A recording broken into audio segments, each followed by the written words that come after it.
Olá, bem-vindos a mais uma aula de mecânica dos sólidos.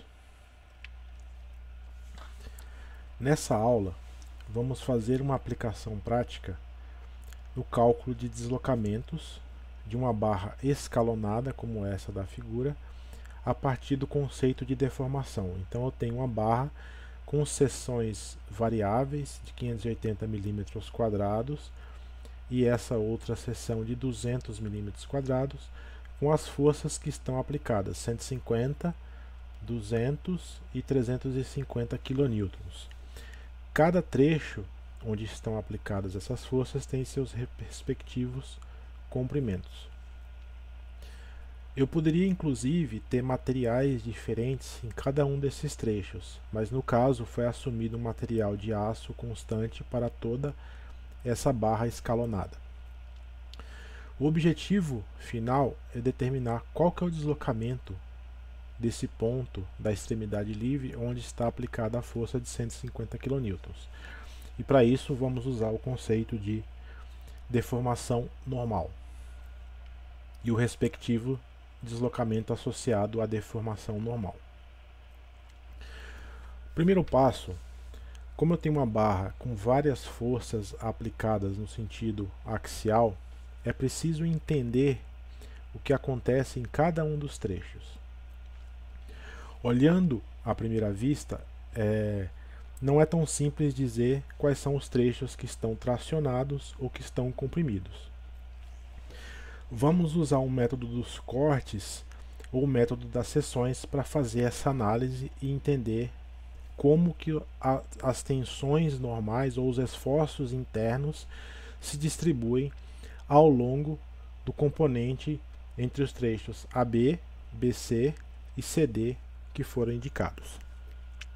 Qual que é o princípio que tem que ser utilizado para fazer o método dos cortes?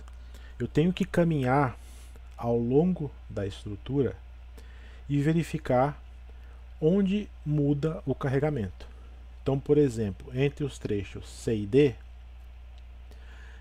eu tenho a força de 150 kN no ponto D e até um infinitésimo antes de chegar no ponto C, só tem a carga de 150 kN atuando. Então, até chegar nesse ponto, eu só preciso fazer um corte, porque a carga não houve alteração. A partir do momento que eu passo do ponto C, houve uma mudança no carregamento com a carga de 200 kN. Então, eu preciso fazer um outro corte a partir do ponto C. Se eu andar entre o ponto C e o ponto 1 infinitésimo antes de chegar no ponto B, não houve alteração novamente no carregamento. Então, eu faço apenas um corte nesse trecho. A partir do momento que eu passo do ponto B, a carga muda novamente com o valor de 350 kN que foi indicado aqui. Então, eu preciso fazer um novo corte entre o trecho A e B para saber o que acontece em termos de esforços internos nessas seções entre A e B. Vou caminhando novamente até chegar no próximo ponto, que é o ponto A. Um infinitésimo antes de chegar no ponto A, não houve nova alteração de carregamento. Então, quando eu passo do ponto A, já é o engaste, já é o suporte da estrutura, o apoio, eu não preciso mais fazer cortes. Por consequência, eu faço 3 cortes e foram numerados entre AB 1, entre BC 2 e entre CD 3. Qual que é o princípio? Eu faço o corte na estrutura e separo a estrutura em 2 pedaços. Eu quero entender a força que equilibra o pedaço resultante. Então, eu joguei fora todo esse pedaço entre A até o ponto 3 indicado aqui. E eu vou colocar uma força, uma incógnita aqui que foi chamada de P3, que vai me garantir o equilíbrio dessa estrutura. Essa força que está acontecendo no corte é chamada de força interna ou esforço interno. No caso, estamos falando apenas de força normal agindo no sentido axial do componente, então eu tenho um esforço normal atuando. Notem também que eu estou sempre aplicando essa força no sentido de tração, no sentido de puxar essa seção ou tracionar essa seção, porque a convenção de sinais positiva para o esforço normal é tração. Compressão tem um valor negativo, então eu preciso manter essa consistência para que eu tenha uma consistência depois nos sinais. Então, isolando esse pedaço da estrutura entre o ponto 3 e o ponto D, eu vou ter que fazer agora o equilíbrio, pois já que a estrutura toda está assumida como equilíbrio estático, todos os pontos da estrutura e todas as seções da estrutura também têm que estar em equilíbrio. Faço o mesmo agora para o corte entre o ponto B e o ponto C e divido a peça em duas metades, desprezando uma das metades, tanto faz a que você escolher. A recomendação é que você escolha o pedaço que tenha menos forças, mas tanto faz, se você mantiver a consistência, o cálculo tem que dar o mesmo resultado. Então agora, olhando esse novo trecho, a partir do corte em 2, eu coloco uma nova incógnita para me representar o esforço normal e represento tudo o que aconteceu antes de chegar no meu corte. Está aqui. Lembrando que eu coloco a minha incógnita do esforço normal sempre no sentido de tração para manter a consistência dos sinais. Então eu tenho agora, nesse pedaço de estrutura aqui, hipotético, eu tenho a força em D e tenho a força em C e tenho a incógnita. Da mesma maneira eu vou fazer o equilíbrio. Por analogia, faço o mesmo agora no corte em 1. Desprezo o pedaço do engaste aqui por conveniência e represento tudo o que aconteceu antes do corte. Então agora vai entrar a carga de 350 kN e a minha incógnita P1 tracionando essa seção, esse esforço interno sendo representado. Se nos meus cálculos o valor de P1, P2 ou P3, depois que eu fizer em equilíbrio, der negativo, significa que a seção está sob compressão ao invés de tração, e aí eu tenho a coerência dos sinais. Então, se eu fizer o equilíbrio da seção P3, aqui, P2 e P1, eu vou ter os valores de cada uma das incógnitas. Então, se eu olhar aqui P1, eu tenho somatório das forças na direção X, eu tenho aqui, ó, mais 150, menos 200, mais 350 e menos P1, adotando o sentido positivo da esquerda para a direita. Somatório de forças igual a zero. Resolvendo essa equação, eu vou ter que P1 é igual a 300 kN. Se você fizer o mesmo para as outras duas seções, somatório de forças igual a zero, eu vou ter 150 positivo, menos 200 aqui, na direção da direita para a esquerda, e menos P2, P2 deu menos 50 kN, o que quer dizer que nesse trecho BC representado pelo P2, eu tenho uma compressão de 50 kN, sentido negativo aqui. Fazendo o mesmo para o P3, eu vou ter agora somente a carga P3 e a carga aplicada de 150. Então, a minha P3 é o próprio 150 e esse trecho está sob tração.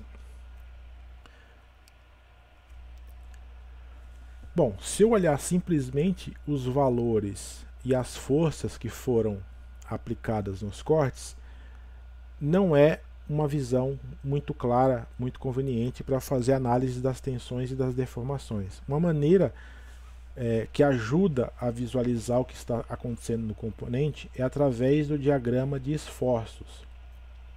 No caso, são esforços internos, então, diagrama de esforços internos normais devido às forças normais. Então, eu vou olhar cada um dos trechos AB, BC e CD, baseado nas forças de equilíbrio interno que foram encontradas. E aí eu traço um gráfico ao longo do comprimento do meu componente, no caso aqui em kilonewtons.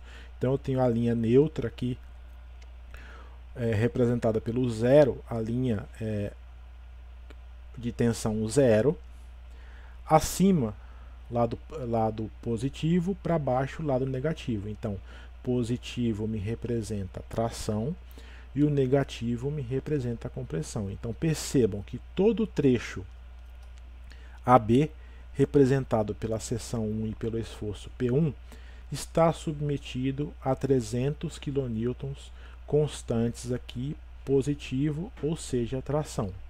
Quando eu olho agora entre o trecho B e C, pelos meus cálculos, me deu 50 kN negativo, ou seja, compressão de 50 kN.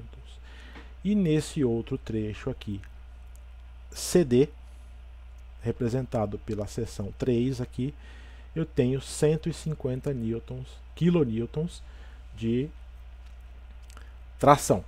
Então agora, com o diagrama de esforços, eu consigo entender mais claramente quais as regiões estão sob tração e sob compressão. E na sequência eu posso calcular as tensões, se for do meu interesse, e as deformações e os respectivos deslocamentos de cada um dos trechos e o deslocamento combinado para essa barra. Em aulas futuras vamos estudar outros tipos de esforços, por exemplo, diagrama de cortante e diagrama de momentos para vigas e também diagrama de momentos torsores para eixos submetidos à torção. Então esse é o primeiro diagrama que a gente vai estudar em mecânica dos sólidos, o diagrama de esforços normais. O que acontece? Eu quero entender o que acontece com o ponto D, se ele anda e quantos milímetros ele anda para a esquerda ou para a direita. O que acontece? Se eu aplico um esforço de tração, a peça tem a tendência a esticar. Se eu aplico o esforço de compressão, a peça tem a tendência a encurtar ou reduzir o comprimento. Das aulas de definição de tensão e deformação, a gente deduziu que o deslocamento devido a uma força normal é dado em função do comprimento, em função da área, em relação ao módulo de elasticidade. E o deslocamento total do componente vai ser a soma algébrica de todos os deslocamentos que estão acontecendo ao longo do componente. Então, nesse caso, tem um engaste aqui e esse ponto está fixo. Então, o ponto A, por exemplo, ele não vai se deslocar. Está no ponto zero aqui. Então, estabeleço isso como minha referência. Observando nessa figura aqui à direita, se eu olhar o trecho AB, ele aumentou de comprimento. Se eu olhar o trecho BC, ele reduziu de comprimento em proporção à força, o comprimento, a área e o módulo de elasticidade. Já o trecho CD aumentou o seu comprimento porque ele está sob tração, de acordo com o meu diagrama de esforços internos normais. E aí, qual que é o deslocamento resultante aqui? Então, eu tenho que entender o que acontece com os pontos A, B, C e D, para que eu consiga fazer essa somatória de deslocamentos para cada um deles, aplicando essa fórmula, e chegar no resultado do deslocamento de qualquer ponto que eu deseje. O que acontece?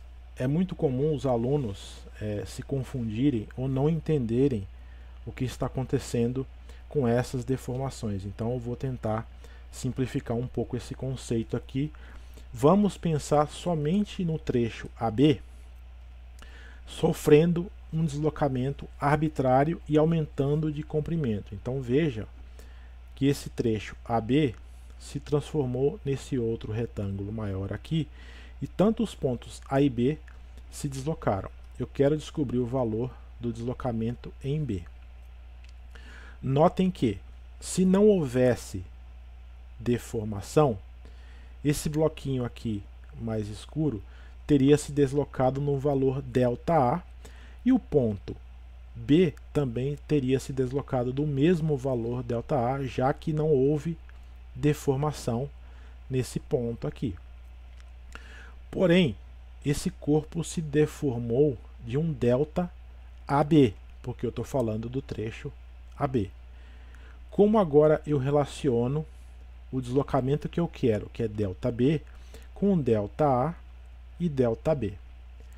Veja o seguinte, olhando a geometria desse deslocamento, se eu olhar aqui, esse valor é o mesmo ΔB que está aqui em cima. Esse pedacinho aqui é o ΔAB e esse pedacinho restante aqui é o ΔA. Portanto, esse ΔB é a soma do ΔA com o ΔAB. O que acontece? Se eu quero saber o deslocamento de um ponto, eu tenho que saber o quanto ele se movimentou no ponto anterior, mais o quanto esse corpo esticou. É isso que essa equação está me mostrando. Eu posso manipular essa equação isolando o ΔB, que é o que está aqui. Então, esse ΔAB, que é o quanto esticou ou encolheu, tanto faz, vai ser a diferença dos dois deslocamentos. Então, se eu sei o valor de ΔA e de ΔB, o quanto é a diferença é o quanto isso esticou ou encolheu. No nosso caso, estabelecendo a referência no ponto A ou o engaste no ponto A, o deslocamento de A é 0. Então, o deslocamento do ponto B vai ser, nesse caso, o próprio valor que a barra esticou ou encolheu, nesse caso aqui, que esticou. Vou usar esse conceito agora para analisar a barra como um todo. Então, admitindo o ΔA e usando as equações anteriores, eu posso identificar o deslocamento do ponto B, do ponto C, somando os deslocamentos anteriores. Agora notem que esse trecho BC está sob compressão, então esse deslocamento é negativo, essa diferença é negativa. Se eu quiser olhar o ponto D final aqui, eu vou ter o deslocamento dos 3 pontos anteriores mais a deformação desse trecho, que é o CD. Substituindo essas equações e isolando o deslocamento em D, eu consigo chegar na expressão relacionando o quanto a barra, o trecho AB, se deformou, o quanto o trecho BC se deformou, nesse caso negativo, porque é compressão, e o quanto o trecho CD se deformou aqui. Essa expressão nada mais é do que a expressão do deslocamento total, a soma algébrica das deformações de cada um dos trechos. Então, com esse exemplo simples geométrico, nós conseguimos demonstrar essa equação e eu espero que ajude vocês a entender o conceito de onde que surgiu essa equação e por que o deslocamento de cada um dos pontos depende apenas da deformação dos trechos anteriores.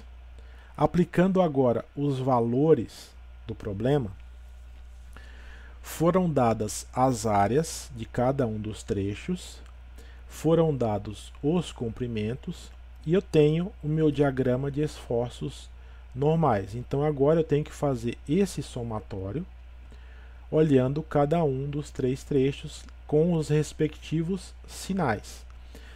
Como o meu material ele é constante para toda a barra, eu posso isolar o módulo de elasticidade aqui na equação e fazer a soma algébrica dos 3 termos.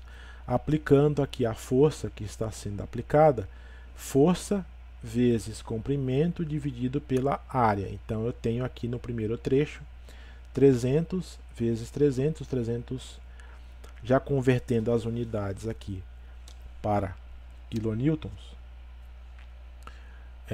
e as áreas em milímetros quadrados, o comprimento em milímetros e a área em milímetros quadrados, eu faço as parcelas dos trechos AB, BC e CD. Notando que a força de 50 kN está negativa porque é compressão. Fazendo essa soma algébrica, eu vou chegar nesse resultado final de 2,15 milímetros. Isso é para a esquerda ou para a direita? Bom, se eu adotei a minha referência do zero em relação ao engaste e aumentando para a direita, esse valor deu positivo, então significa que o ponto da extremidade se desloca para a direita num valor de 2,15 milímetros. Se tivesse dado negativo, significaria que esse ponto andou para a esquerda. Opa, voltando aqui. Então, para concluir, nosso deslocamento de 2,15 milímetros representa um deslocamento para a direita, já que deu um valor positivo. Do contrário, teria sido um deslocamento para a esquerda se desse um valor negativo. E isso encerra o nosso exercício.